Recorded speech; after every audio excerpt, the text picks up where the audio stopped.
ಆಕ್ರೋಶಕ್ಕೆ ಕಾರಣ ಆಗ್ತಾ ಇದೆ.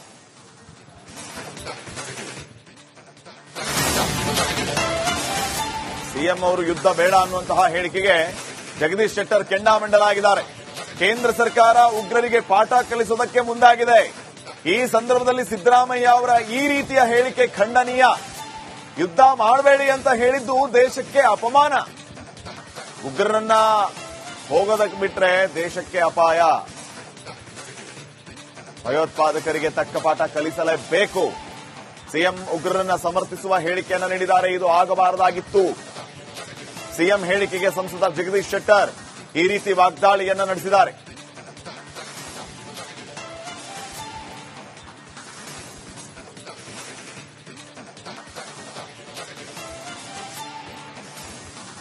ಕೇಂದ್ರ ಸರ್ಕಾರ ಮೋದಿಜಿಯವರ ನೇತೃತ್ವದಲ್ಲಿ ಈಗಾಗಲೇ ಹಲವಾರು ನಿರ್ಧಾರಗಳನ್ನು ಕೈಗೊಂಡಿದ್ದಾರೆ ಮತ್ತು ಎಲ್ಲಿಯವರೆಗಂದ್ರೆ ಅಲ್ಲಿ ಸಿಂಧೂ ನದಿಯಿಂದ ನೀರನ್ನ ಬಿಡುವಂತದಕ್ಕೂ ಸಹಿತ ಅದೇನು ಒಪ್ಪಂದ ಆಗಿತ್ತು ಅದನ್ನು ರದ್ದು ಮಾಡುವಂತ ಕೆಲಸವನ್ನು ಸಹಿತ ಮೋದಿಜಿಯವರ ಸರ್ಕಾರ ಮಾಡಿದ್ದಾರೆ. ಮತ್ತು ಟೈಮ್ಲಿ ಯಾವ ಸಂದರ್ಭದಲ್ಲಿ ಯಾವ ರೀತಿಯಾದ ನಿರ್ಧಾರಗಳನ್ನು ಕೈಗೊಳ್ಳಬೇಕು ಅನ್ನುವಂಥದ್ದು ಕೇಂದ್ರ ಸರ್ಕಾರ ನಿರ್ಧಾರ ಮಾಡ್ತದೆ ಮತ್ತು ಅಧಿಕೃತವಾಗಿ ಏನು ವಾರ್ ಡಿಕ್ಲೇರ್ ಮಾಡಿಲ್ಲ. ಈ ಸಂದರ್ಭದಲ್ಲಿ ಪಾಕಿಸ್ತಾನದವ್ರನ್ನ ಪ್ಲೀಸ್ ಮಾಡೋ ಸಲುವಾಗಿ ಮತ್ತು ಅದರಲ್ಲಿ ಬಹಳ ಮುಖ್ಯವಾಗಿ ಅಲ್ಪಸಂಖ್ಯಾತರನ್ನ ಮುಸ್ಲಿಂ ಸಮುದಾಯವನ್ನ ಪ್ಲೀಸ್ ಮಾಡೋ ಸಲುವಾಗಿ ಈ ರೀತಿಯಾದಂತಹ ಒಂದು ಕೆಳಮಟ್ಟದ ಹೇಳಿಕೆಯನ್ನ ಮುಖ್ಯಮಂತ್ರಿಗಳು ಕೊಟ್ಟಿದ್ದು ಇದು ಖಂಡನಾರ್ಹ. ಬಹುಶಃ ಆ ಒಂದು ಸ್ಥಾನದಲ್ಲಿದ್ದಂಥವರು ಈ ರೀತಿ ಹೇಳಿಕೆಗಳನ್ನ ಕೊಡಬಾರದಾಗಿತ್ತು. ಅದು ಕೇಂದ್ರ ಸರ್ಕಾರ ಬಿಡುವಂತದ್ದು ನಿರ್ಧಾರ. ವಾರ್ ಡಿಕ್ಲೇರ್ ಮಾಡಬೇಡ್ರಿ, ಯುದ್ಧ ಮಾಡಬೇಡ್ರಿ ಅಂತಂದ್ರೆ ಇದು ದೇಶಕ್ಕೆ ಒಂದು ಅಪಮಾನ. ಇದು ಈ ರೀತಿ ಎಲ್ಲ ಸಹಿಸಿಕೊಂಡು ಇವತ್ತು 26-28 ಜನರ ಹತ್ಯೆ ಆಗಿ ಇವತ್ತು ಅದನ್ನ ಸಹಿಸಿಕೊಂಡು ಯಾವ ರೀತಿ ಕೇಳ್ತಾರಂತಂದ್ರೆ ಯುದ್ಧ ಮಾಡಿದ್ರೆ ಆ 26 ಜನರು ಜೀವ ವಾಪಸ್ ಬರ್ತೀನಿ ಅಂತ ಹೇಳಿ. ಅಂದ್ರೆ ಇದೇ ರೀತಿ ಸಹಿಸಿಕೊಂಡು ಹೋಗ್ಬೇಕು. ನಾವು ಇವತ್ತು 25 ಮಂದಿ ಮತ್ತೆ ಇದೇ ರೀತಿ ಬಿಟ್ರೆ ನೀವು ಇದನ್ನು ವಾರ್ನಿಂಗ್ ಮಾಡದೇ ಇದ್ರೆ ಅಟ್ಯಾಕ್ ಮಾಡದೇ ಇದ್ರೆ ಪಾಕಿಸ್ತಾನ ಮೇಲೆ ಇದು ರಿಪೀಟೇಷನ್ ಆಗ್ತದೆ. ಉಗ್ರಗಾಮಿಗಳಿಗೆ ಸ್ಕೋಪ್ ಕೊಟ್ಟಂಗೆ ಆಗ್ತದೆ. ಇದನ್ನು ಒಂದು ಸಣ್ಣ ವಿಚಾರವನ್ನು ಅರ್ಥ ಮಾಡ್ಕೊಳ್ಳುವಂತ ಒಬ್ಬ ಮುಖ್ಯಮಂತ್ರಿ ಇದ್ದಾರಲ್ಲ, ನಮಗೆ ನಾಚಿಕೆ ಬರ್ತದೆ. ಇಂಥ ಮುಖ್ಯಮಂತ್ರಿ ಈ ರೀತಿ ಹೇಳಿಕೆ ಕೊಟ್ಟಿದ್ದು ನಮಗೆಲ್ಲ ನಾಚಿಕೆ ಪಡುವಂತದ್ದು. ಕೇಂದ್ರ ಸರ್ಕಾರ ಮೋದಿಜಿಯವರ ನೇತೃತ್ವದಲ್ಲಿ ಈಗಾಗಲೇ ಹಲವಾರು ನಿರ್ಧಾರಗಳನ್ನು ಕೈಗೊಂಡಿದ್ದಾರೆ ಮತ್ತು ಎಲ್ಲಿಯವರೆಗಂದ್ರೆ ಅಲ್ಲಿ ಸಿಂಧೂ ನದಿಯಿಂದ ನೀರನ್ನ ಬಿಡುವಂತದಕ್ಕೂ ಸಹಿತ ಅದೇನು ಒಪ್ಪಂದ ಆಗಿತ್ತು ಅದನ್ನು ರದ್ದು ಮಾಡುವಂತ ಕೆಲಸವನ್ನು ಸಹಿತ ಮೋದಿಜಿಯವರ ಸರ್ಕಾರ ಮಾಡಿದ್ದಾರೆ. ಮತ್ತು ಟೈಮ್ಲಿ ಯಾವ ಸಂದರ್ಭದಲ್ಲಿ ಯಾವ ರೀತಿಯಾದ ನಿರ್ಧಾರಗಳನ್ನು ಕೈಗೊಳ್ಳಬೇಕು ಅನ್ನುವಂಥದ್ದು ಕೇಂದ್ರ ಸರ್ಕಾರ ನಿರ್ಧಾರ ಮಾಡ್ತದೆ ಮತ್ತು ಅಧಿಕೃತವಾಗಿ ಏನು ವಾರ್ ಡಿಕ್ಲೇರ್ ಮಾಡಿಲ್ಲ. ಈ ಸಂದರ್ಭದಲ್ಲಿ ಪಾಕಿಸ್ತಾನದವ್ರನ್ನ ಪ್ಲೀಸ್ ಮಾಡೋ ಸಲುವಾಗಿ ಮತ್ತು ಅದರಲ್ಲಿ ಬಹಳ ಮುಖ್ಯವಾಗಿ ಅಲ್ಪಸಂಖ್ಯಾತರನ್ನ ಮುಸ್ಲಿಂ ಸಮುದಾಯವನ್ನ ಪ್ಲೀಸ್ ಮಾಡೋ ಸಲುವಾಗಿ ಈ ರೀತಿಯಾದಂತಹ ಒಂದು ಕೆಳಮಟ್ಟದ ಹೇಳಿಕೆಯನ್ನ ಮುಖ್ಯಮಂತ್ರಿಗಳು ಕೊಟ್ಟಿದ್ದು ಆಕ್ರೋಶಕ್ಕೆ ಕಾರಣ ಆಗ್ತಾ ಇದೆ.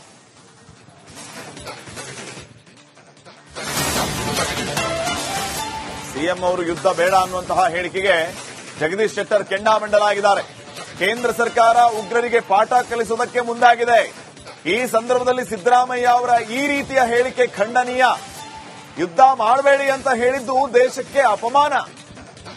ಉಗ್ರರನ್ನ ಹೋಗೋದಕ್ಕೆ ಬಿಟ್ರೆ ದೇಶಕ್ಕೆ ಅಪಾಯ.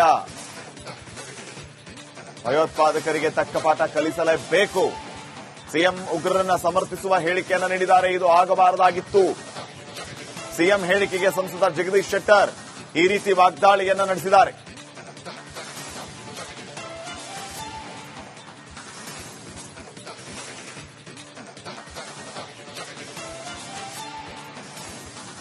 ಕೇಂದ್ರ ಸರ್ಕಾರ ಮೋದಿಜಿಯವರ ನೇತೃತ್ವದಲ್ಲಿ ಈಗಾಗಲೇ ಹಲವಾರು ನಿರ್ಧಾರಗಳನ್ನು ಕೈಗೊಂಡಿದ್ದಾರೆ ಮತ್ತು ಎಲ್ಲಿಯವರೆಗಂದ್ರೆ ಅಲ್ಲಿ ಸಿಂಧೂ ನದಿಯಿಂದ ನೀರನ್ನ ಬಿಡುವಂತದಕ್ಕೂ ಸಹಿತ ಅದೇನು ಒಪ್ಪಂದ ಆಗಿತ್ತು ಅದನ್ನು ರದ್ದು ಮಾಡುವಂತ ಕೆಲಸವನ್ನು ಸಹಿತ ಮೋದಿಜಿಯವರ ಸರ್ಕಾರ ಮಾಡಿದ್ದಾರೆ. ಮತ್ತು ಟೈಮ್ಲಿ ಯಾವ ಸಂದರ್ಭದಲ್ಲಿ ಯಾವ ರೀತಿಯಾದ ನಿರ್ಧಾರಗಳನ್ನು ಕೈಗೊಳ್ಳಬೇಕು ಅನ್ನುವಂಥದ್ದು ಕೇಂದ್ರ ಸರ್ಕಾರ ನಿರ್ಧಾರ ಮಾಡ್ತದೆ ಮತ್ತು ಅಧಿಕೃತವಾಗಿ ಏನು ವಾರ್ ಡಿಕ್ಲೇರ್ ಮಾಡಿಲ್ಲ. ಈ ಸಂದರ್ಭದಲ್ಲಿ ಪಾಕಿಸ್ತಾನದವ್ರನ್ನ ಪ್ಲೀಸ್ ಮಾಡೋ ಸಲುವಾಗಿ ಮತ್ತು ಅದರಲ್ಲಿ ಬಹಳ ಮುಖ್ಯವಾಗಿ ಅಲ್ಪಸಂಖ್ಯಾತರನ್ನ ಮುಸ್ಲಿಂ ಸಮುದಾಯವನ್ನ ಪ್ಲೀಸ್ ಮಾಡೋ ಸಲುವಾಗಿ ಈ ರೀತಿಯಾದಂತಹ ಒಂದು ಕೆಳಮಟ್ಟದ ಹೇಳಿಕೆಯನ್ನ ಮುಖ್ಯಮಂತ್ರಿಗಳು ಕೊಟ್ಟಿದ್ದು ಇದು ಖಂಡನಾರ್ಹ. ಬಹುಶಃ ಆ ಒಂದು ಸ್ಥಾನದಲ್ಲಿದ್ದಂಥವರು ಈ ರೀತಿ ಹೇಳಿಕೆಗಳನ್ನ ಕೊಡಬಾರ್ದಾಗಿತ್ತು. ಅದು ಕೇಂದ್ರ ಸರ್ಕಾರ ಬಿಡುವಂತದ್ದು ನಿರ್ಧಾರ. ವಾರ್ ಡಿಕ್ಲೇರ್ ಮಾಡಬೇಡ್ರಿ, ಯುದ್ಧ ಮಾಡಬೇಡ್ರಿ ಅಂತಂದ್ರೆ ಇದು ದೇಶಕ್ಕೆ ಒಂದು ಅಪಮಾನ. ಇದು ಈ ರೀತಿ ಎಲ್ಲ ಸಹಿಸಿಕೊಂಡು ಇವತ್ತು 26-28 ಜನರ ಹತ್ಯೆ ಆಗಿ ಇವತ್ತು ಅದನ್ನು ಸಹಿಸಿಕೊಂಡು ಯಾವ ರೀತಿ ಕೇಳ್ತಾರಂತಂದ್ರೆ ಯುದ್ಧ ಮಾಡಿದ್ರೆ ಆ 26 ಜನರು ಜೀವ ವಾಪಸ್ ಬರ್ತೀನಿ ಅಂತ ಹೇಳಿ. ಅಂದ್ರೆ ಇದೇ ರೀತಿ ಸಹಿಸಿಕೊಂಡು ಹೋಗ್ಬೇಕು ನಾವು. ಇವತ್ತು 25 ಮಂದಿ ಮತ್ತೆ ಇದೇ ರೀತಿ ಬಿಟ್ರೆ, ನೀವು ಇದನ್ನು ವಾರ್ನಿಂಗ್ ಮಾಡದೇ ಇದ್ರೆ ಅಟ್ಯಾಕ್ ಮಾಡದೇ ಇದ್ರೆ ಪಾಕಿಸ್ತಾನ ಮೇಲೆ ಇದು ರಿಪೀಟೇಷನ್ ಆಗ್ತದೆ, ಉಗ್ರಗಾಮಿಗಳಿಗೆ ಸ್ಕೋಪ್ ಕೊಟ್ಟಂಗೆ ಆಗ್ತದೆ. ಇದನ್ನು ಒಂದು ಸಣ್ಣ ವಿಚಾರವನ್ನು ಅರ್ಥ ಮಾಡ್ಕೊಳ್ಳುವಂತ ಒಬ್ಬ ಮುಖ್ಯಮಂತ್ರಿ ಇದ್ದಾರಲ್ಲ, ನಮಗೆ ನಾಚಿಕೆ ಬರ್ತದೆ. ಇಂಥ ಮುಖ್ಯಮಂತ್ರಿ ಈ ರೀತಿ ಹೇಳಿಕೆ ಕೊಟ್ಟಿದ್ದು ನಮಗೆಲ್ಲ ನಾಚಿಕೆ ಪಡುವಂತದ್ದು. ಕೇಂದ್ರ ಸರ್ಕಾರ ಮೋದಿಜಿಯವರ ನೇತೃತ್ವದಲ್ಲಿ ಈಗಾಗಲೇ ಹಲವಾರು ನಿರ್ಧಾರಗಳನ್ನು ಕೈಗೊಂಡಿದ್ದಾರೆ. ಮತ್ತು ಎಲ್ಲಿಯವರೆಗಂದ್ರೆ ಅಲ್ಲಿ ಸಿಂಧೂ ನದಿಯಿಂದ ನೀರನ್ನ ಬಿಡುವಂತದಕ್ಕೂ ಸಹಿತ ಅದೇನು ಒಪ್ಪಂದ ಆಗಿತ್ತು ಅದನ್ನು ರದ್ದು ಮಾಡುವಂತ ಕೆಲಸವನ್ನು ಸಹಿತ ಮೋದಿಜಿಯವರ ಸರ್ಕಾರ ಮಾಡಿದ್ದಾರೆ. ಮತ್ತು ಟೈಮ್ಲಿ ಯಾವ ಸಂದರ್ಭದಲ್ಲಿ ಯಾವ ರೀತಿಯಾದ ನಿರ್ಧಾರ ಕೈಗೊಳ್ಳಬೇಕು ಅನ್ನುವಂಥದ್ದು ಕೇಂದ್ರ ಸರ್ಕಾರ ನಿರ್ಧಾರ ಮಾಡ್ತದೆ. ಮತ್ತು ಅಧಿಕೃತವಾಗಿ ಏನು ವಾರ್ ಡಿಕ್ಲೇರ್ ಮಾಡಿಲ್ಲ. ಈ ಸಂದರ್ಭದಲ್ಲಿ ಪಾಕಿಸ್ತಾನದವನ್ನ ಪ್ಲೀಸ್ ಮಾಡೋ ಸಲುವಾಗಿ ಮತ್ತು ಅದರಲ್ಲಿ ಬಹಳ ಮುಖ್ಯವಾಗಿ ಅಲ್ಪಸಂಖ್ಯಾತರನ್ನ, ಮುಸ್ಲಿಂ ಸಮುದಾಯವನ್ನ ಪ್ಲೀಸ್ ಮಾಡೋ ಸಲುವಾಗಿ ಈ ರೀತಿಯಾದಂತಹ ಒಂದು ಕೆಳಮಟ್ಟದ ಹೇಳಿಕೆಯನ್ನ ಮುಖ್ಯಮಂತ್ರಿಗಳು ಕೊಟ್ಟಿದ್ದಕ್ಕೆ ಕಾರಣ ಆಗ್ತಾ ಇದೆ.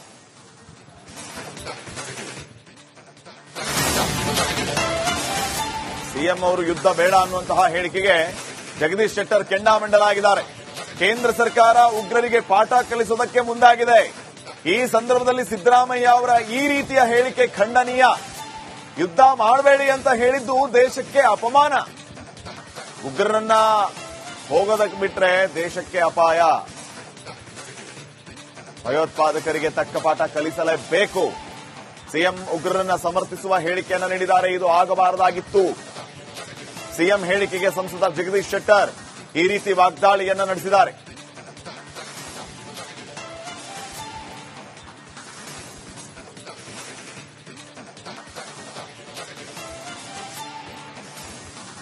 ಕೇಂದ್ರ ಸರ್ಕಾರ ಮೋದಿಜಿಯವರ ನೇತೃತ್ವದಲ್ಲಿ ಈಗಾಗಲೇ ಹಲವಾರು ನಿರ್ಧಾರಗಳನ್ನು ಕೈಗೊಂಡಿದ್ದಾರೆ. ಮತ್ತು ಎಲ್ಲಿಯವರೆಗಂದ್ರೆ ಅಲ್ಲಿ ಸಿಂಧೂ ನದಿಯಿಂದ ನೀರನ್ನ ಬಿಡುವಂತದಕ್ಕೂ ಸಹಿತ ಅದೇನು ಒಪ್ಪಂದ ಆಗಿತ್ತು ಅದನ್ನು ರದ್ದು ಮಾಡುವಂತ ಕೆಲಸವನ್ನು ಸಹಿತ ಮೋದಿಜಿಯವರ ಸರ್ಕಾರ ಮಾಡಿದ್ದಾರೆ. ಮತ್ತು ಟೈಮ್ಲಿ ಯಾವ ಸಂದರ್ಭದಲ್ಲಿ ಯಾವ ರೀತಿಯಾದ ನಿರ್ಧಾರ ಕೈಗೊಳ್ಳಬೇಕು ಅನ್ನುವಂಥದ್ದು ಕೇಂದ್ರ ಸರ್ಕಾರ ನಿರ್ಧಾರ ಮಾಡ್ತದೆ. ಮತ್ತು ಅಧಿಕೃತವಾಗಿ ಏನು ವಾರ್ ಡಿಕ್ಲೇರ್ ಮಾಡಿಲ್ಲ. ಈ ಸಂದರ್ಭದಲ್ಲಿ ಪಾಕಿಸ್ತಾನದವನ್ನ ಪ್ಲೀಸ್ ಮಾಡೋ ಸಲುವಾಗಿ ಮತ್ತು ಅದರಲ್ಲಿ ಬಹಳ ಮುಖ್ಯವಾಗಿ ಅಲ್ಪಸಂಖ್ಯಾತರನ್ನ, ಮುಸ್ಲಿಂ ಸಮುದಾಯವನ್ನ ಪ್ಲೀಸ್ ಮಾಡೋ ಸಲುವಾಗಿ ಈ ರೀತಿಯಾದಂತಹ ಒಂದು ಕೆಳಮಟ್ಟದ ಹೇಳಿಕೆಯನ್ನ ಮುಖ್ಯಮಂತ್ರಿಗಳು ಕೊಟ್ಟಿದ್ದು ಇದು ಖಂಡನಾರ್ಹ. ಬಹುಶಃ ಆ ಒಂದು ಸ್ಥಾನದಲ್ಲಿದ್ದಂಥವರು ಈ ರೀತಿ ಹೇಳಿಕೆಗಳನ್ನ ಕೊಡಬಾರ್ದಾಗಿತ್ತು. ಅದು ಕೇಂದ್ರ ಸರ್ಕಾರ ಬಿಡುವಂತದ್ದು ನಿರ್ಧಾರ.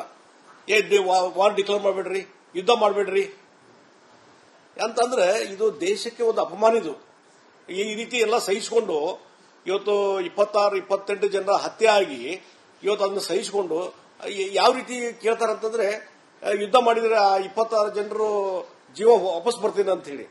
ಅಂದ್ರೆ ಇದೇ ರೀತಿ ಸಹಿಸಿಕೊಂಡು ಹೋಗ್ಬೇಕು ನಾವು.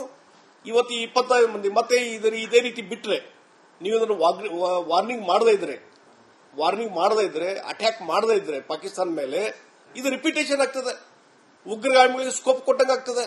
ಇದನ್ನು ಒಂದು ಸಣ್ಣ ವಿಚಾರವನ್ನು ಅರ್ಥ ಮಾಡ್ಕೊಳ್ಳುವಂತ ಒಬ್ಬ ಮುಖ್ಯಮಂತ್ರಿ ಇದ್ದಾರಲ್ಲ, ನಮಗೆ ನಾಚಿಕೆ ಬರ್ತದೆ. ಇಂಥ ಮುಖ್ಯಮಂತ್ರಿ ಈ ರೀತಿ ಹೇಳಿಕೆ ಕೊಟ್ಟಿದ್ದು ನಮಗೆಲ್ಲ ನಾಚಿಕೆ ಪಡುವಂತದ್ದು.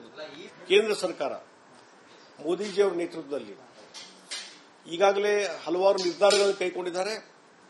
ಮತ್ತು ಎಲ್ಲಿಯವರೆಗಂದ್ರೆ ಅಲ್ಲಿ ಸಿಂಧೂ ನದಿಯಿಂದ ನೀರನ್ನ ಬಿಡುವಂತದಕ್ಕೂ ಸಹಿತ ಅದೇನು ಒಪ್ಪಂದ ಆಗಿತ್ತು ಅದನ್ನು ರದ್ದು ಮಾಡುವಂತ ಕೆಲಸವನ್ನು ಸಹಿತ ಮೋದಿಜಿಯವರ ಸರ್ಕಾರ ಮಾಡಿದ್ದಾರೆ. ಮತ್ತು ಟೈಮ್ಲಿ ಯಾವ ಸಂದರ್ಭದಲ್ಲಿ ಯಾವ ರೀತಿಯಾದ ನಿರ್ಧಾರ ಕೈಗೊಳ್ಳಬೇಕು ಅನ್ನುವಂಥದ್ದು ಕೇಂದ್ರ ಸರ್ಕಾರ ನಿರ್ಧಾರ ಮಾಡ್ತದೆ. ಮತ್ತು ಅಧಿಕೃತವಾಗಿ ಏನು ವಾರ್ ಡಿಕ್ಲೇರ್ ಮಾಡಿಲ್ಲ. ಈ ಸಂದರ್ಭದಲ್ಲಿ ಪಾಕಿಸ್ತಾನದವನ್ನ ಪ್ಲೀಸ್ ಮಾಡೋ ಸಲುವಾಗಿ ಮತ್ತು ಅದರಲ್ಲಿ ಬಹಳ ಮುಖ್ಯವಾಗಿ ಅಲ್ಪಸಂಖ್ಯಾತರನ್ನ, ಮುಸ್ಲಿಂ ಸಮುದಾಯವನ್ನ ಪ್ಲೀಸ್ ಮಾಡೋ ಸಲುವಾಗಿ ಈ ರೀತಿಯಾದಂತಹ ಒಂದು ಕೆಳಮಟ್ಟದ ಹೇಳಿಕೆಯನ್ನ ಮುಖ್ಯಮಂತ್ರಿಗಳು ಕೊಟ್ಟಿದ್ದಾರೆ.